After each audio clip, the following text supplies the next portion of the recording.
Well, thank you for clicking on this video of the rear wheel removal on the Wallke H6. I hope you get a few tips out of this. The first time removal will likely be problems. First off, a little tip. When you go to loosen the nut, which is on the other end of the cable, when you go to loosen it, hold this firmly. Otherwise, you're going to scratch it up like I did.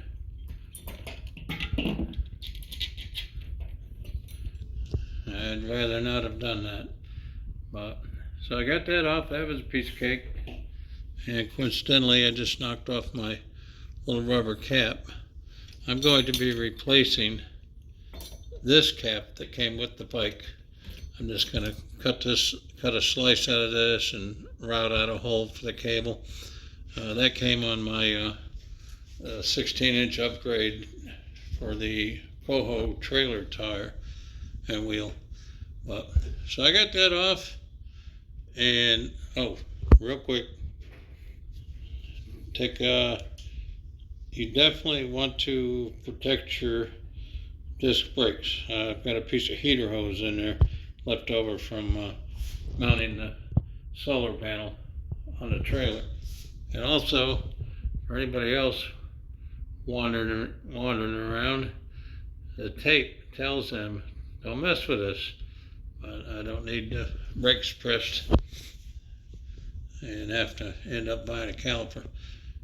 So I couldn't get this off. I contacted Candy at Wallke H6. Excellent customer service. And they filmed a technician removing a wheel. Well, I couldn't get it. Oh, before I forget, here's the other side. I just didn't put the nut on. It's real important that this tab goes backwards. And I suggest, I don't know if you can see that, Sharpie marker, I would suggest you mark both sides so you know where to get the proper alignment, and hopefully everything goes well. Yeah. So this fork, as you see, is very stiff. And my suspicion, and in a past life I was a root cause analysis investigator at Perry Nuclear Station in Mentor, Ohio. Anybody knows where that is? But I couldn't get this off. I tried prying the fork up with just my hands. I tried a punching down. Oops, sorry about that. I'm probably rotating this on YouTube, but it's annoying when that happens. I tried knocking it out of there from both sides. It wouldn't budge. So what I suspect is this wheel was put on probably less than a week after the frame was painted. And I'll tell you how I figured that out. I'm about 99% sure. How I ended up getting this off is tell-all. I took a pry bar here and inserted it in here carefully on both sides, and I pried on it. You see the wheels moving down, no problem. And well, it was tough to pry. All of a sudden, both sides, they popped and they made a noise. So that tells me that the wheel was put on a little bit early before the paint had dried, cured solid, and it stuck. Well, now it slides in and out of there real easy. So it's a no-brainer. It took me about a week to actually get the intestinal fortitude to actually go prying on it. The vendor in their video, and I'll try to post what they said or sent me, it said put a crescent wrench on it, pry it back and forth. Then they show another part of the video, you'll see they were prying on nothing, really.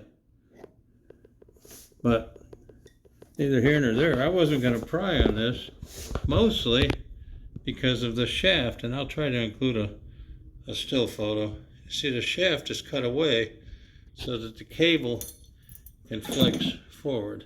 The shaft should have been a little shorter, perhaps, because there's plenty of it sticking through the nut once a time.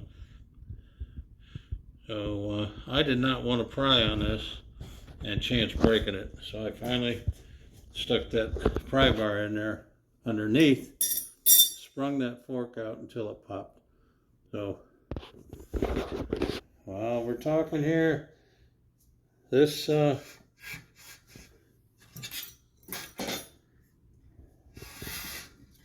better get that punch off of there. It's rubbing something right now, but you see the spoke protector, top quality. I'm impressed. I had my flat 33 miles in riding this. I bought the Tannis armor. I already have the front one installed over there, and that's about it.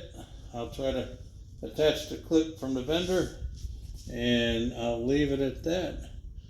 Click on my channel if you want to follow any more Wallke repairs, and my trip too. I'm riding for Mission 22. 22 veterans died day from suicide, and also Wounded Warrior. You can check my fundraiser page out at Lance Smith, Lance Smith. I'll be riding from Key West to Seattle, Washington, if all goes well and I don't get ran over by a Mack truck. All right, well, Merry Christmas to all, and here's the clip.